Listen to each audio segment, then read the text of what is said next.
Thumbnail देखकर आप समझ ही गए होंगे कि आजकल बांग्लादेश में कुछ ऐसा हो रहा है जिसकी सारी खबर तो बाहर नहीं आ रही है। लेकिन जो भी खबरें छन छन कर बाहर आ रही हैं वो ना तो बांग्लादेश सरकार के प्रमुख के लिए अच्छी हैं और ना ही बांग्लादेश के लिए।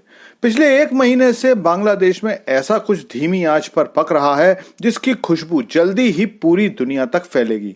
दरअसल बांग्लादेश का म्यांमार से लगा बॉर्डर आजकल अशांति का नया क्षेत्र बना हुआ है। ये वही हिस्सा है जिस पर अराकान आर्मी का कब्जा है और उसने बांग्लादेश की आर्मी के साथ साथ बांग्लादेश की जनता को भी परेशान कर दिया है। हालात इस स्तर पर पहुंच गए हैं कि खुद अमेरिकी सेना के लेफ्टिनेंट जनरल जोएल जेबी बोवेल बांग्लादेश आए हुए हैं। तो चलिए सारी खबर जानते हैं।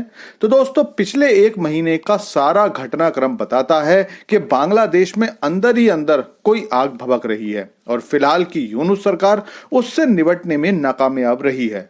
दरअसल म्यांमार की अराकान आर्मी बांग्लादेश से लगी सीमा पर एक बड़ा सैनिक बेस बना रही है जहां पर भारी हथियार और गोला बारूद इकट्ठा हो चुका है।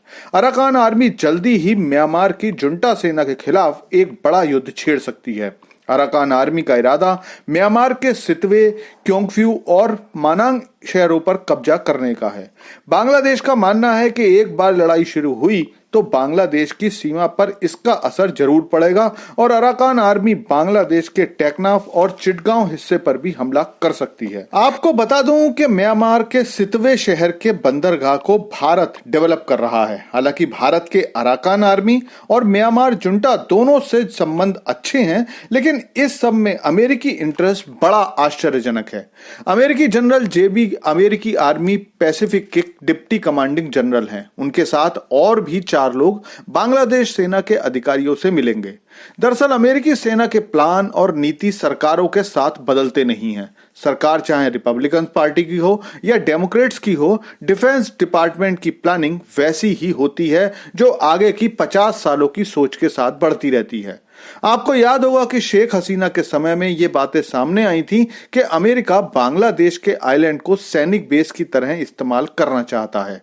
सरकार बदलने के बाद माना गया कि बात ठंडे बस्ते में चली गई है, लेकिन ऐसा नहीं है। अमेरिकी कमांडर जो अराकान आर्मी की दबी छिपी मदद कर रहे हैं, उनका आज भी यही इरादा है कि अमेरिका को इस क्षेत्र में एक नौसैनिक बेस बनाने की जगह मिले, जिससे कि वो चीन और हिंद महासागर की गतिविधियों पर पूरी नजर रख सकें। एक्सपर्ट्स का मानना है कि जल्दी ही अराकान आर्मी और म्यांमार जुंटा की लड़ाई के बाद म्यांमार का पार्टीशन हो सकता है। वैसे भी म्यांमार जुंटा का म्यांमार में बहुत ज्यादा बड़े हिस्से पर अधिकार नहीं बचा है। ऐसे में अगर एक अलग देश को बनाकर अराकान आर्मी संभालती है तो अमेरिका का दशकों पुराना सपना पूरा हो सकता है, जो इस क्षेत्र में अपना सैनिक बेस बनाने का था। हालांकि भारत भी इस सारे घटनाक्रम पर पूरी नजर रखे हुए है, लेकिन अभी भारत को इस सब से अपने लिए कोई खतरा महसूस नहीं हो रहा है। सो भारत केवल दूर से सारी स्थिति को देख रहा है।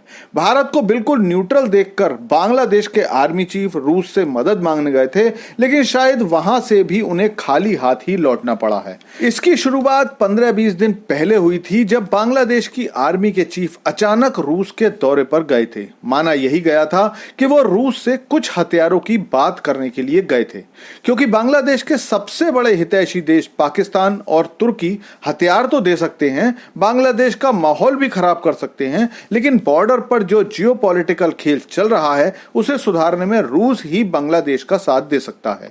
इसी दौरे के दौरान बांग्लादेश की आर्मी से कुछ बगावत की खबरें भी आई थी, क्योंकि यूनुस और उनके कट्टरपंथी साथी सेना को पूरी तरह से अपने हाथों में लेना चाहते थे।